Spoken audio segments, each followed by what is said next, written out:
Thank you very much, Anton. I have to say it's nice to be here with you, Anton, where I'm not getting a grilling. Although I'm told you do have a few questions for me later, so please go easy.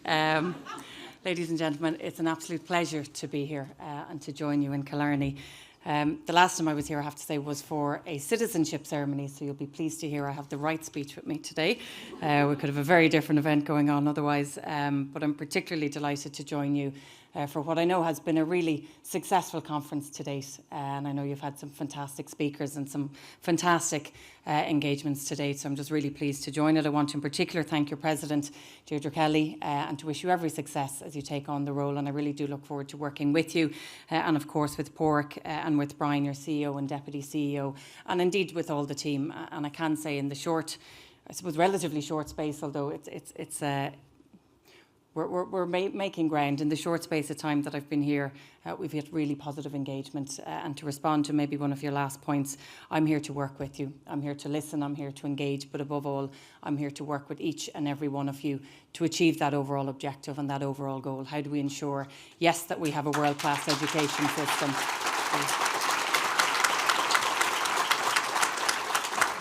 Most importantly, one that supports every young person to achieve their full potential. And in doing that, I need to make sure that I'm supporting those who can help me and who actually help to fulfil that overall objective. And that's every person in this room here. I know that this is a really important event in all of your calendars, but in particular this year, I just want to acknowledge that obviously you're celebrating 25 years of the Irish Primary Principals Network. And I think it's really important to celebrate and to acknowledge significant milestones. I know that IPPN has grown from what was a really ambitious idea back 25 years ago to what is an absolutely invaluable organisation now for so many different reasons. I mean, as you can see in the room here today, you have become a very strong voice and representative for so many schools right across this country. You are a vital support network for each other. I cannot stress how important that is, and I know you know how important that is in supporting each other. But can I say you are a crucial partner to the department in that shared objective and that shared mission, and I think I can speak on behalf of all of my officials who are here and saying that today. So I just want to thank you for the past 25 years, for the leadership that you have shown, and I think that the theme that you have chosen for this year really is apt: reflect, reimagine and renew. And I think if you look at the reflect part, and I know you've all been reflecting maybe yourselves on the journey you've come over the past 25 years, when I think back 25 years ago myself, I was in St. Joseph's Mercy in Navan. Never for a moment imagining 25 years later I'd be standing here talking to many of you, but I really am pleased that I am. And I think, like all of you, there have been many twists and turns in my own journey, and many ups and downs, and many things that were expected and unexpected. But I think you can apply that when it comes to our school, and you look past the last 25 years, what has made our education system what it is. It's our ability and your ability as leaders to change and to respond and to adapt and to grow. And a former colleague and a former Taoiseach of ours, John Bruton, he always said, and I'm paraphrasing, but a country's success, not just our economic, but our people's success, is based on our people's ability to adapt and to grow and respond to the challenges and the changing world that we live in. And I think we can be really proud in our education system, in particular our primary education system, of the past 25 years, what has been achieved and the way in which you as leaders have been leading in that regard. The next theme obviously asks us to reimagine what does the next 25 years look like, knowing that there will be twists and turns and changes along the way as well. And I think really your programme clearly shows just what you're doing with that forward-looking topics, and in particular the fact that we are in the midst of a digital and an AI revolution. And that really is something that will utterly transform and change and has to change the way that we think over the next 25 years. And while there are many challenges that come along with that, there are many opportunities as well. And I know that the conversations that you're having here, it's about how do we identify those challenges, but how do we make sure that this is part and parcel of the overall solutions looking forward. And finally, your theme of renewal. I mean, this is really important in making sure that we all have an opportunity to renew, to refocus, to restart, to re-energise and to recharge your own batteries. So I really do hope over the weekend you have an opportunity to do that, and that as many of you as possible make the walk in the morning after what I hear will be a fantastic evening and event tonight as well. In terms of the main theme, I suppose, and the focus, which it has to be, because I'm here in a room full of fantastic leaders, and that is the role of school leaders. My education plan, which I published earlier on this year, and I suppose I'll say this is a plan that will evolve and grow every year, and it's important that it does. As part of that, it places a strong focus on the importance of supporting school leadership and very much commits to identifying actions, to empowering school leadership, whether it's around training, mentoring, and of course around resources. And what I would say is this is a document that is a living, breathing document that needs to adapt and respond and change and grow as the needs adapt and respond. It's absolutely essential. The role of a school teacher, I know, and in particular our deputy principals and our principals, it's changed, it's evolved, it's more complex in an ever complex world. The demands are increasing, and it's really important that the supports that we provide from the department respond to that. We have a number of new projects, and they've been mentioned by Pádraig already in terms of how we're responding to very clear asks from yourselves. The first one is the role of the administrative executive, and this really is intended to do exactly what you've said here, to get back to teaching, to the practice of teaching and learning, your sole focus and priority in getting into this particular role. This is here to enable school leaders to rebalance your time away, again, from some of the administrative aspects of the role towards that leading of teaching and learning, as well as testing the role and its impacts. The trial will also help identify ways in which we can actually reduce some of that administrative burden. So it's not just about how we can take it away, it's how we can actually reduce it full stop and maybe remove some of the issues that have taken up so much time. This complements the work of the Small Schools project and it's fantastic to hear obviously the really positive outcomes that we're seeing, whether it's the Donegal clusters or elsewhere. What I want to say to you today is that we are absolutely committed as a government, and I am as Minister with the department, in expanding and growing the Small Schools project. I'm from a small area myself, went to a small school, and I can see how beneficial it is and how important it is to protect our small schools, to protect our schools in rural areas and make sure that everything possible is done to allow them not just to sustain but to grow and to flourish. So I'm absolutely committed to continuing to supporting you with that pilot.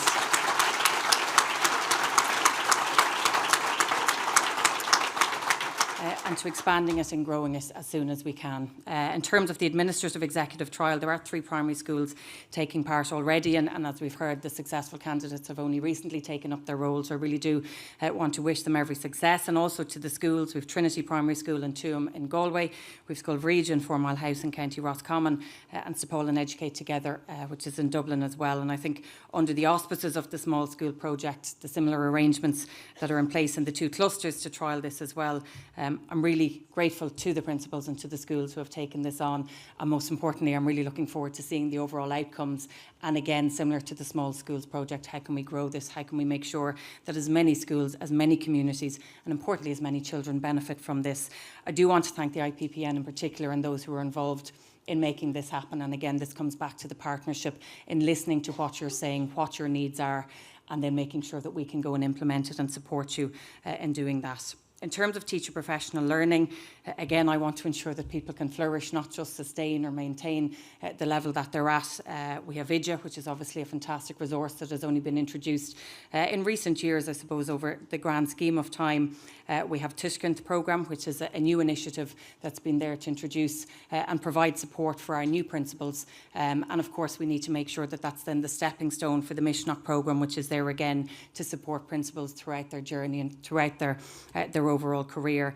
We have designed and facilitated different experiences, again, to try and support you at different stages. But what's become clear to me in my engagement, and I'm sure there's many, I can't see a lot of faces here of people that I've met over the last number of weeks and months, there's a lot of really good ideas as to what more we can do to encourage more people into the deputy and the principal roles, but to make sure that people want to stay there. So I'm really willing and eager to work with you, and I know that there are many various different options that you are looking at now as well. So myself and my department and team look forward to working with you. In the development of these different posts or roles or opportunities, what I would say is that the budget that we've just had, it's 1 of 5, and my intention is very much to be there to make sure that over those 5 years and those 5 budgets we can make as much progress as possible in supporting you in those leadership roles and making sure again that we get back to school, that we get back to the basics, that we get back to that teaching and learning focus that I know each and every one of you want to.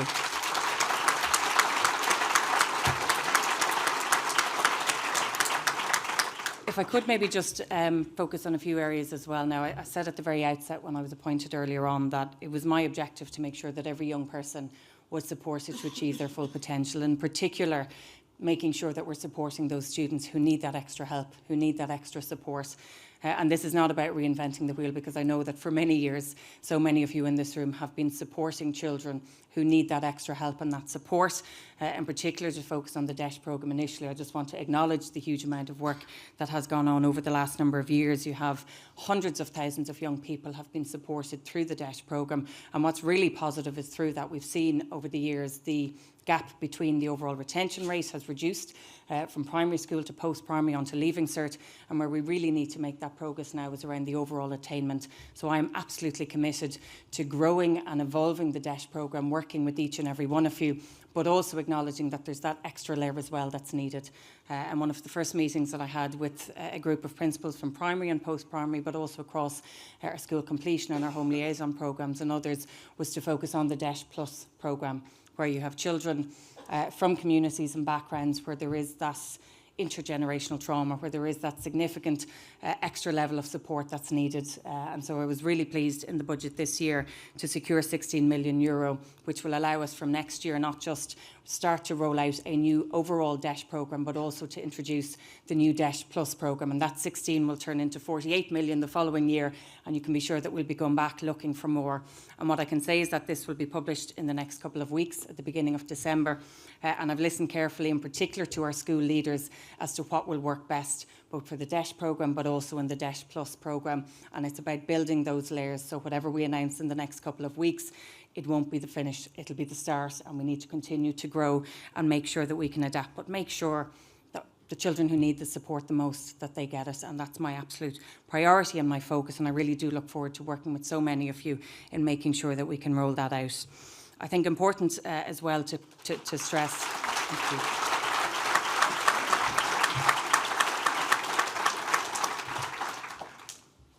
Not solely linked to, but I suppose when you look at the overall figures, is the issue of attendance. And I know that this is something that comes up regularly when I speak to any principal, when I speak to any teacher, and I suppose the changes that we've seen over the last number of years, while the most recent report has seen a positive improvement in the overall attendance, what's still worrying is the fact that for some schools, 1 in 4 children are missing more than 20 days. That's on top of their weekends, their schools, their holidays, and we need to change that. And I suppose the only way that we can do that is by working together, and there's work that we need to do in the department. If we're asking you for information and data on a real-time basis, we need to make sure the systems are up to date and that you're able to do that in an easy and an efficient way.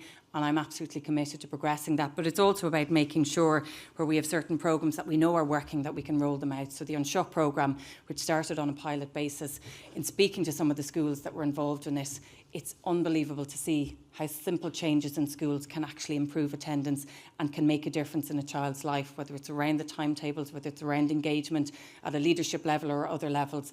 And so to see as many schools as 590 looking to join that in a very short space of time was really fantastic. So we have 60 new schools on board from September. There'll be more on board from January onwards, and I want to see that number grow, because if we can support you to identify what tweaks or changes or what's the dynamic in your school that will help an improvement in terms of the overall attendance, I mean, that's what it's all about. If children are in school, they're learning. If they're learning, then we're able to help them and support them in achieving their overall objectives. So it's an area of priority, I think, for all of us, and something certainly that I'll be focusing on with you over the next number of years. Of course, if we want to support every child to achieve their potential and those who need that extra support and help, the area of special education is absolutely vital. I'm working with Minister Moynihan. We're working very closely together in the department with the NCSE, with our department, and of course with each and every one of you, to make sure that we provide that step change. A lot of work has happened over the last number of years, and I really do want to acknowledge that. And it's only because of the work that has happened by the people in this room that we are where we are now. But I know that we can be much better in providing education to every child who needs it in a space and in a place that's appropriate for them. And that's the overall objective, and that's the goal. The changes that we've made in the last year, it's about making sure that we're planning ahead, that we're identifying what is the need, where is the need, who are the young people, where are they going to school, where do they need the extra resources and supports, and how do we at an earlier stage engage with you as principals and your schools when we know what it is that's required in an area and a county, whether that's an early intervention class, whether that's a special education class as part of mainstream, whether it's the additional resources required in mainstream, or whether that's the need for an additional special school in that community. And what I can say to you is that we're already now working and have identified what the need is for next year. So in the next week or two, if you haven't heard from us already, you perhaps might be hearing where there is a need to expand and to grow. Importantly, and I know this is absolutely vital, if we're asking of you, we need to make sure that we're providing the resources and the supports. We will in the next number of years, and by the end of this year, have over 46,500 special education teachers and SNAs, and I intend that that number will continue to grow. We need to make sure that the resources that you need in opening new classrooms, that they're provided for you, but above all in making sure that the therapies, that the supports, that the additional resources that you've been seeking over the last number of years, that they can be provided in our schools as well. And the €16 million that was allocated for the budget this year to introduce school therapies will mean that for the coming school year, starting with our special schools, but moving on then to our mainstream, to our special education classrooms, we'll be able to provide those therapies and those resources to complement the work that's in our community, but importantly, to support you and your schools in being able to provide that education that every child is entitled to.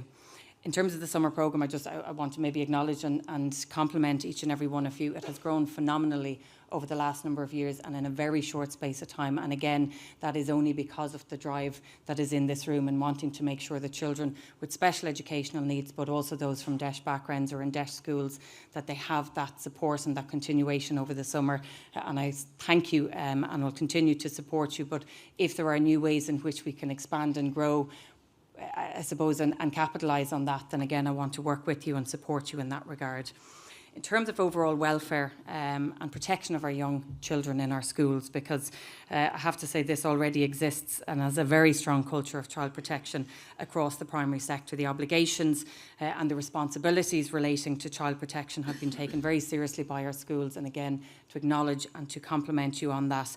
The measures have been strengthened on a number of different occasions. The most recent update in May of 25, which builds on that solid foundation. And again, this has only happened because of the intensive collaboration with yourselves, with management bodies, with unions, with principals and parents. And this is about making sure that everybody is equipped and supported to make sure that our schools are welcome, happy, safe spaces. And that's all anybody wants. I have a 2-year-old and a 4-year-old, one of whom is going to school next year. We all want to ensure that our children going to school, that they're learning, that they're happy, that they feel safe and that they're in that environment, and that our teachers are happy and feel safe in the same environment as well. I want to mention something that you would have seen in the last number of weeks, and that is a new programme that we hope to introduce in our schools. It's at the earliest stages possible, but when you talk about child protection, this really is to the fore. When I was in Justice, domestic and sexual violence was a key priority in combating it, in highlighting it, in trying to make sure that we, at the earliest stages possible, support those who are victims. And what's very clear is that if a child is a victim of violence or witnesses violence in their home and they go to school the next day, they carry that with them into the classroom. And it mightn't be known and it might manifest itself in so many different ways. But I became aware of a programme that was introduced in Northern Ireland where if an issue arose at home and the Gardaí were alerted or the police, somebody in a discreet way was notified in the school, and it just meant that there was a listening ear, that there was perhaps an arm around somebody's shoulder, or there was an understanding as to why a child was behaving in a certain way. And I think it's so important that we would be able to introduce something similar in our schools over the next number of years. What I would say is that this will only work again if we do this in collaboration, and it's at the very early stages, and I want to work with and look forward to working with each and every one of you in making sure that we can introduce a measure like this, that it will work, and above all, that it will support the young people who we know will need it.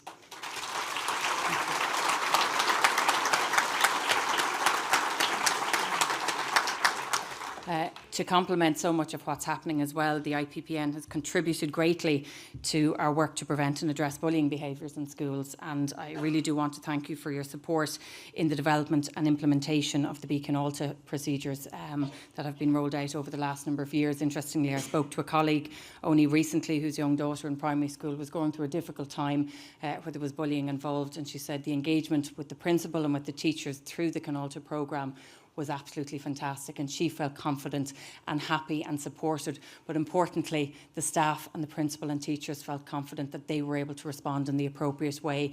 These only work when the school takes it on, when you engage with your own students, when you develop that plan based on what the needs are of the school. So it's really fantastic to see it rolled out, to see it happening and working in our schools.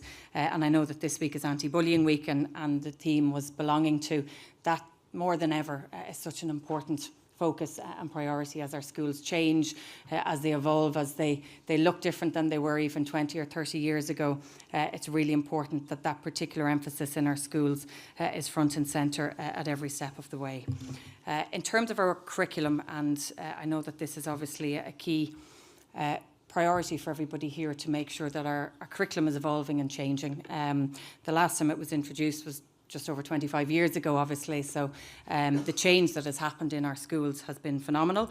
I think the curriculum itself of 99 really recognised that it was a child-centred approach that was needed to transform learning and teaching in Ireland, and we've seen that, and we've seen just how it has done that. Our communities are more diverse, our children's lives are shaped by the way in which the range of influences, technology, global connectivity and new ways of learning and interacting are taking shape. And so the introduction of the new primary curriculum takes that into account. It's about reimagining learning for today's world, for our young people.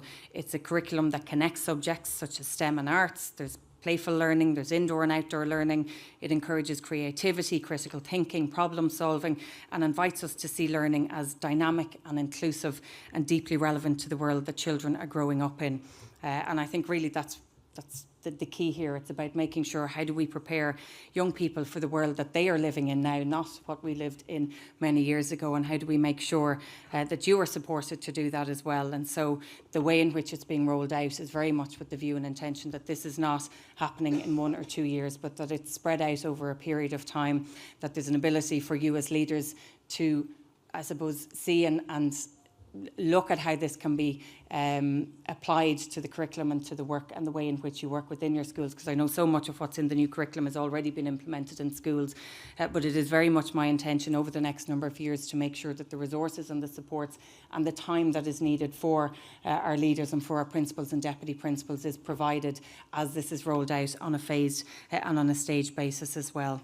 Bhí áthas mór orm polési don idicus lán Gaeilge agus plan gníomh don Gaeilge is scoil na man bharla a fiolsú an teachtain seo caite. Seo an céad úr atá polési agus plan mar seo ann.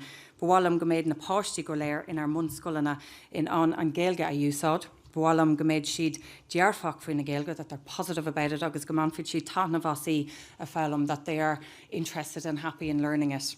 Bhualam freisin teacu leis an muine trí Gaeilges na géin scoilena, tá meagsúil go garóig an polési agus an plán nua leis na sprochanna sin a bhaint amach. Mar príomhide tá ról antábhachta a gcuibh module culture déarfacht an Gaeilge a crothú, be go leor teaciachtaí ar fáil díobh mar cuid don polési agus den phlean. Tá meagsúil le bheith ag obair libh chun polési agus an plán a chur I bhaim. So I'm really looking forward to working with all of our principals.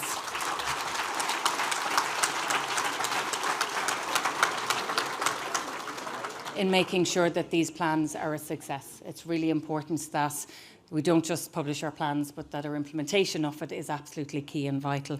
And I do look forward to working with all of our principals in this regard. I want to just focus maybe on funding more broadly in a number of different areas. In two ways, I suppose. Firstly, my objective is to make sure that as principals, your number one focus when you walk in the door in the morning is not, can I pay the bill? And that can't be your number one focus or your priority when you walk into school.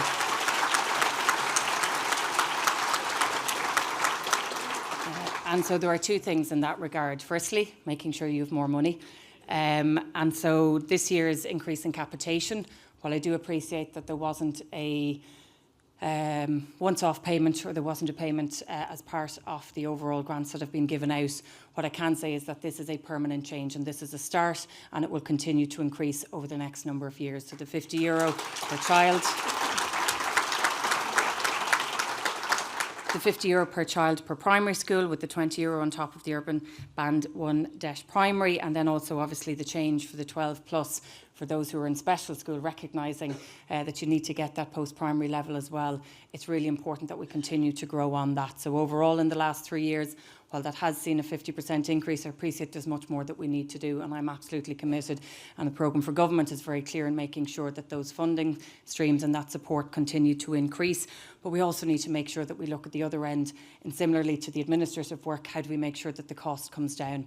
So we're doing a body of work at the moment in the department looking at what are the costs, how can we reduce them, whether it's energy bills, whether it's insurance costs, what are the things that emerge that nobody plans for that you still have to pay for, how do we include that in our overall support for you as schools?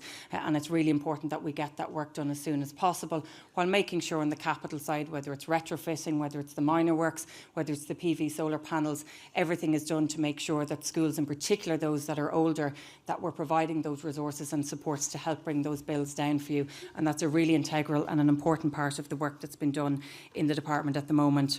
I also want to make sure that you have clarity as to when you're getting your grants.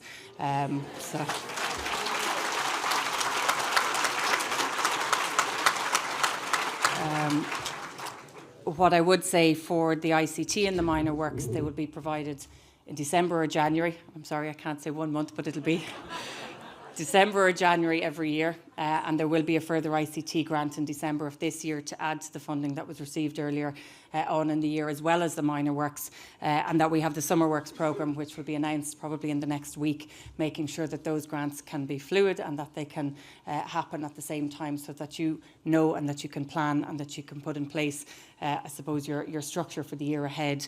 In terms of the ICT grant, there's 135 million of the 200 million has been paid out for the lifetime of this strategy. And it's important that the remainder of that 65 is paid out. So from the end of December to next year, you will see that. And what I can say is in the next National Development Plan, there is a further commitment to ensure that that funding continues. But as I said, that you get it at a particular time every year, that you can plan and that you know that you're getting it as well, which I know is really important.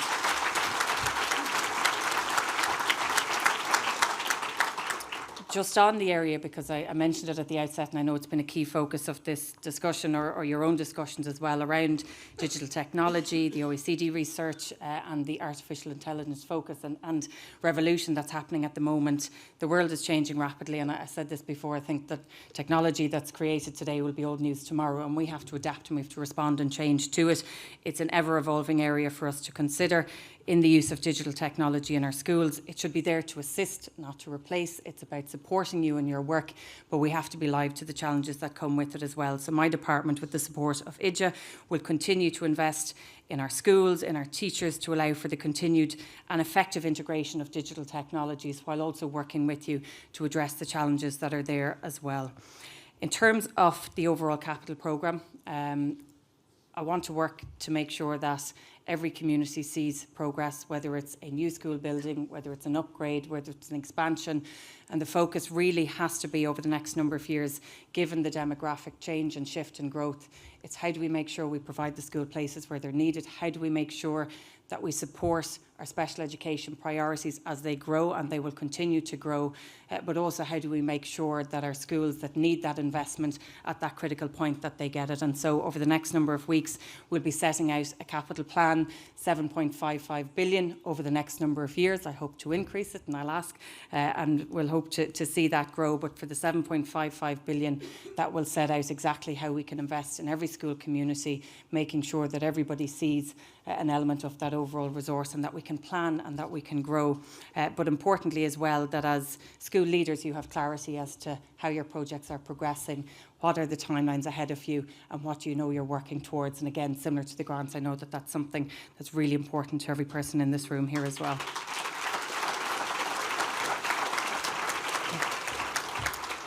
Very briefly, apologies. 2 areas maybe just to mention.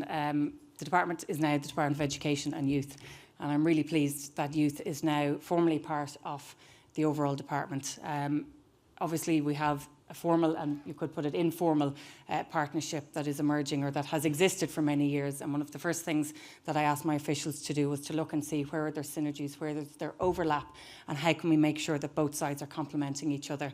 And that work is well underway, and I think it's very clear to me that our youth organisations, while they have a particular focus and emphasis, the work that they do is absolutely critical and vital in supporting the work that you do. So it's really important that they work hand in hand.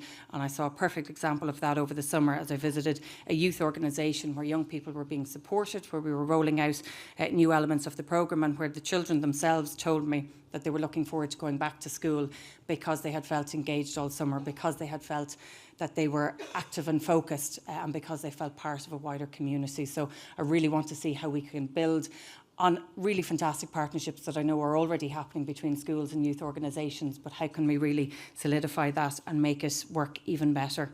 Finally, and I'm so pleased that you have Anne Looney, who's joining you tomorrow morning, who has agreed to chair the National Convention on Education. And we've announced today the deputy chairs and the array of wonderful people who are supporting this overall work, of whom I know are here. Catherine I met earlier, and others. This is an opportunity for us, similar to 30 years ago, to have a wider conversation, very much in line with the priorities here. How do we reimagine, or how do we imagine education over the next 10, 20, 30, 40 years? The conversation that happened 30 years ago set so much of the structures that are in place in our schools, be it our legislation or be it our agencies and those that are helping to shape our education. So what do we need to do next, and how do we work together to do that? And importantly, I want everybody to be involved. So the convention itself will be communicating on how schools can support this, but in particular we'll be seeking an expression of interest from teachers, from school leaders, from SNAs, secretaries, caretakers, parents, guardians and students to actually be part of the convention. So I'll be seeking and working with the IPPN to make sure that this information can get out and that as many people can be part of this. We'll also have events happening in schools across our communities, and there'll be a survey launched in the coming weeks to start that conversation, to get a real sense of what are the issues, the topics, the direction that people want us to go in, and then how do we have those discussions as part of the overall convention. So I would ask everybody here to please get involved, to please have your say, to please, through the survey or in your expression of interest, to be part of the overall convention, because I think it's such an exciting opportunity to shape and to path the next 30 or 40 years of our overall education system. So in drawing to a conclusion, when I'm in schools or I'm giving a speech, I'm usually allowed to say there's no homework for this evening. I don't know if that'll work here, but I also like to finish with a quote, and I do think it's particularly apt here. One of my favourite authors when I was a child was Roald Dahl, and he wrote lots of interesting books and revolting rhymes and everything else, but he said some wonderful things, and one that always sticks with me and that I like to say to students, but I think it's particularly apt here, is inside each of us is the power to change the world. And I think each of us, and each of you in particular as school leaders, you have the power to utterly transform a young person's life.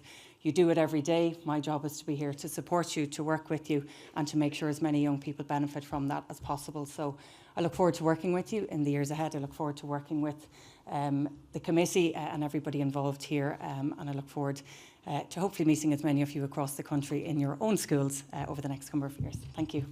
Minister, will you stay there for 1 second if you would?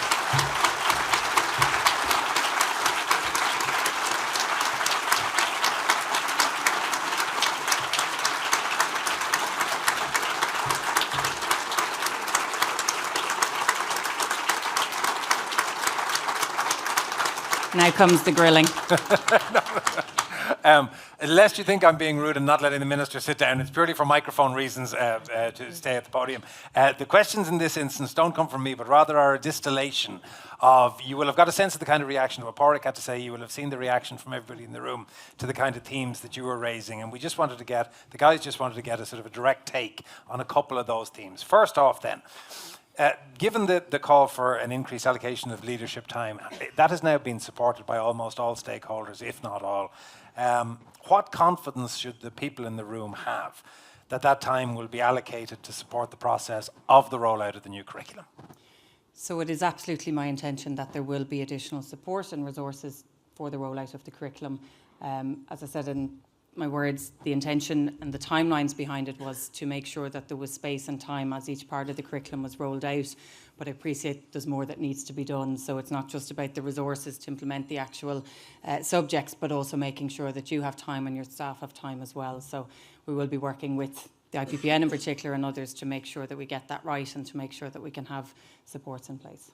You won't have missed that a central thing that got a big response in what Borg was saying was around the focus of the role of school leader and principal. So second question, how can you better ensure that school leaders are spending their time on what should be central to their role, teaching and learning?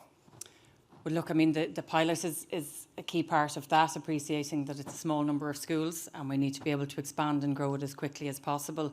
But I think central to the work of the pilot, it's not just the actual role itself, but it's reducing the administrative burden overall. So the quicker that we can get to that point and identifying how do we take away some of those burdens that, let's face it, have been introduced over time, how do we take them back and maybe change the dynamic a bit, I think that will be really important. So the pilot itself will be really important in identifying that, while at the same time looking to obviously roll out as many of the supports as soon as possible. And then the final one, you saw that there was a significant reaction to the issue of governance and boards of management. What progress would you like to see on school governance reform during the period of the lifetime of the current boards of management? Yeah, look, I'll be honest, this is something I think we need to work on together. The feedback that I'm getting very much in communities is that it's much harder to get people on boards. Because of that, obviously, so much of it falls to our principals. And I think we see that across the board, whether it's football, whether it's different clubs or different organisations, people are busy and it's just more difficult to get people on board. So I think we need to look at that. We need to look at the impact that it's having on the board itself, but again, where the actual work then falls to. So I'll be honest, I think there's a body of work to do. I don't think we're there yet, but I think we can work on that together with many of the other representative groups as well, and also with our patrons and making sure that everybody is part of that overall conversation. But it's certainly an issue. It's something that is really coming to the fore with me and something I'd be keen to work with people on here. Minister, before you go, we have a presentation. We might get a bit of a picture, but Minister for Education and Youth, Helen McEntee, folks.